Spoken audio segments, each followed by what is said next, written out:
Hi folks, welcome to SQE1. Technically, this is our last session, session 6. We talk about breach of trust, defenses, following, tracing, and remedies. So, it is a bit like, we have condensed it in order to just create a clear line of understanding or timeline of understanding at that point. So let's begin with the basics. The breach of trust happens whenever trustees step outside the trust instrument or forget that the money is not there. And remember, this is strict liability. So trustees cannot say, I meant well, or I thought well, or I read something on Google, or it was on YouTube, someone was talking, invest in Northwest at that point, and I invested. So intentions do not matter. Liability is strict. They must obey the trust instrument.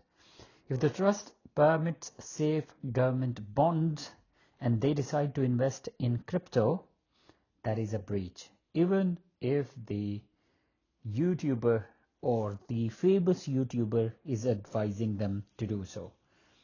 So any unauthorized action they do it, they are responsible and liable for that. So causation and remoteness in breach claims. Even though trustees are strictly liable, beneficiaries still need to show the breach caused the loss. That is causation requirement. Target holdings makes it clear that remoteness does not apply, but there must be a causal link. If the loss would have happened anyway, trustees are off the hook and they are not liable for this. Think of it like this: if your trustee drives the trust fund straight into a path hole, they pay. But if the road collapsed before they even started the car, that is not on them at that point. So this is not what they caused at that point.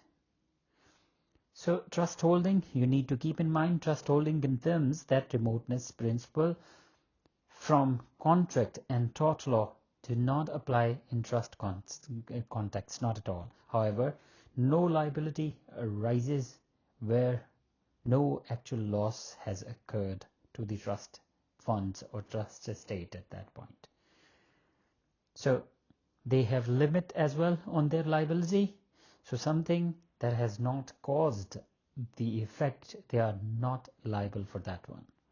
So measuring liability, the goal is simple: put the trust back where it should have been. If trustees made unauthorized profit, those profits belong to beneficiaries. If they invested unwisely, we compare what they actually achieved with what a prudent trustee would have achieved. Is it same or not? You'll find cases where the court basically said, you tried, but this was financially chaotic, so kindly pay the difference. The law is polite but firm at that point. So next thing is remedies available against trustees. What we got it: trustees who profit hold those gains on constructive trust. Beneficiaries get first dibs at that point, even in insolvency. And trustees account for profit. Account of profit takes everything the trustee earned through the wrongdoing. Whether or not the trust lost money or not, like at that point, they need to pay it back. On the other hand, compensatory damages are used where identifying profit is tricky. In short, trustees cannot keep anything they should not have touched. Imagine a child eating biscuit from a tin. Equity takes not only the biscuit but also the crumbs on their fingers. Everything come back. Okay, so where trustees benefit, of course, they get it on constructive trust. Where the trust funds suffer loss, they need to account for it. So to understand liability among multiple trustees, we need to understand that trustees generally sink or swim together. Joint and several liability means any trustee can be sued for the whole loss. However, if one trustee goes rogue and sells trust property to their cousin for £5,000 and a sandwich, they alone are liable unless the others looked at the other way, like, you can do it and we condone it. So trustees must supervise each other. No one is allowed to say, I just assumed Susan was handling it at that point. No, you all were handling it. That excuse has the lifespan of a mayfly in court at that point. So individual trustee action can be liable, and then we need to understand that the duty of professional versus lay trustees is different. Of course, for professional, the bar of obligation is very, very high. So defenses, insurance, and protective clauses. So trustee indemnity insurance is the adult version of a safety net.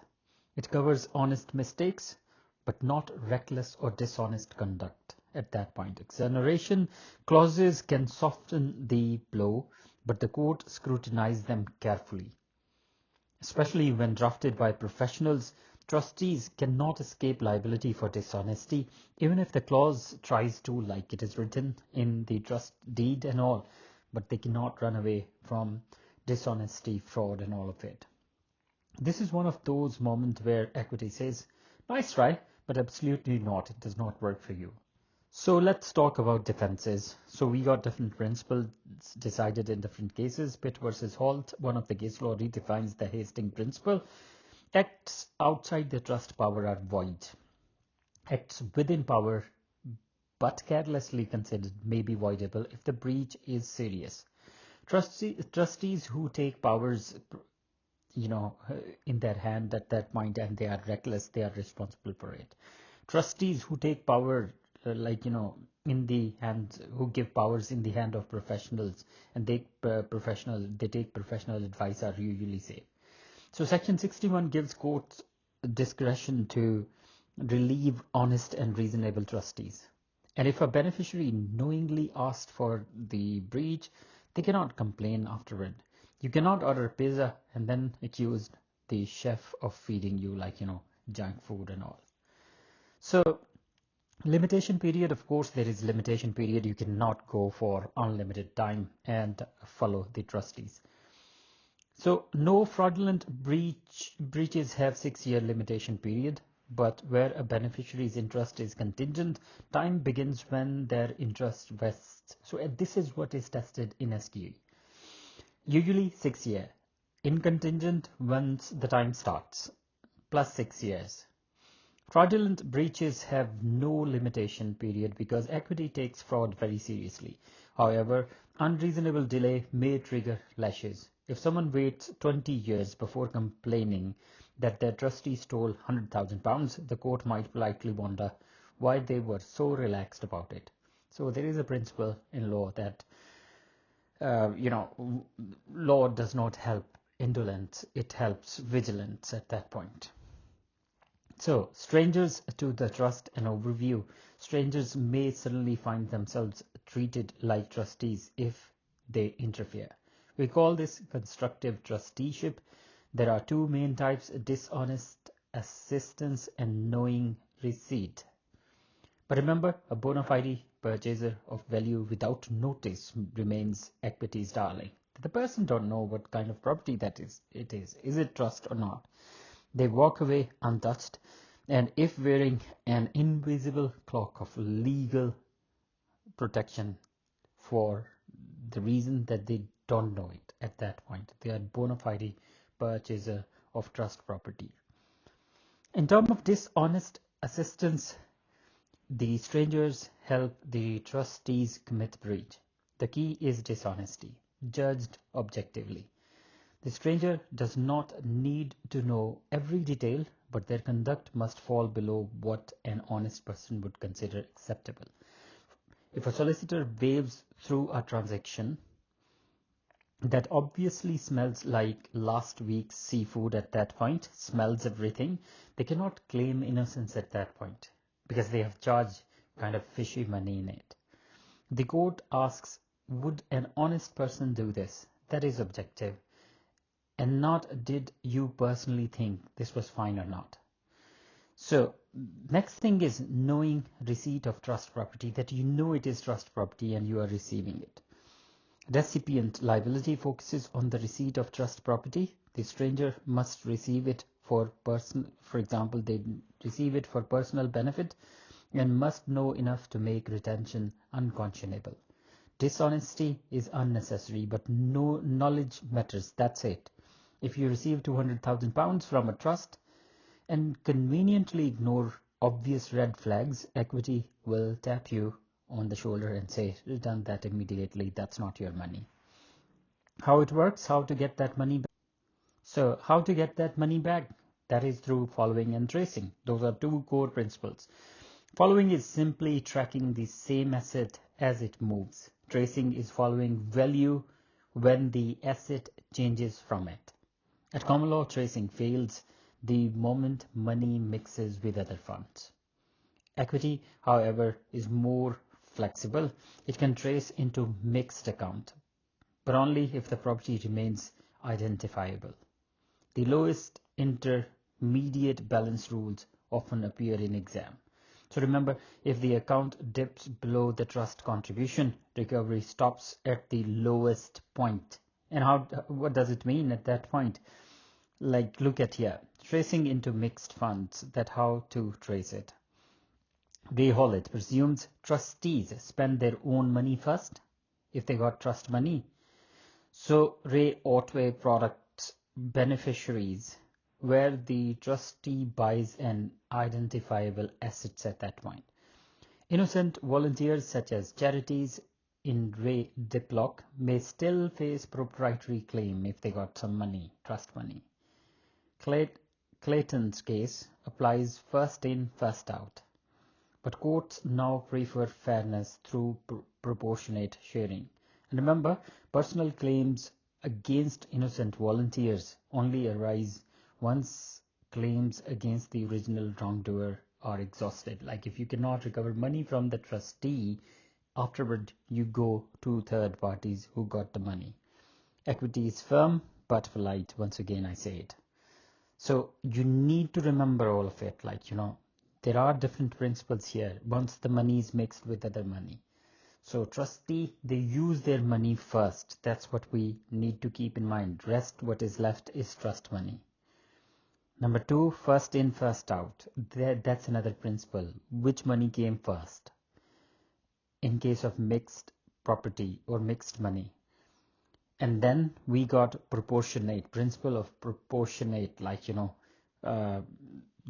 courts can take proportionate chunk of money from the account. So what are remedies available after successful tracing? Tracing is done, money is there. Once tracing succeeds, beneficiaries choose the remedy that helps them most. Constructive trust captures increases in value. Liens secure payment. Resulting trust allocate proportional ownership. The trick is selecting the right remedy for the right scenario. If the property has doubled in value, beneficiary will not elect a lien. They will take a share. Equity rewards sensible strategy. So you need to look at what is better for the beneficiaries to choose from.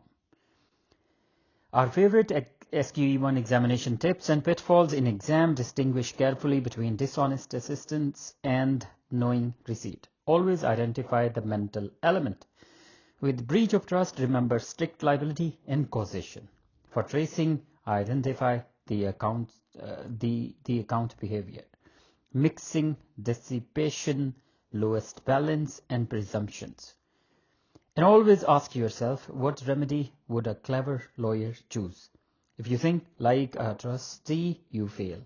If you think like equity, you pass. And I wish you all the best with equity and trust. I hope these 6 sessions briefly give you summary and idea of equity and trust and how it is examined in SQE1. I wish you all the best. Ta-da.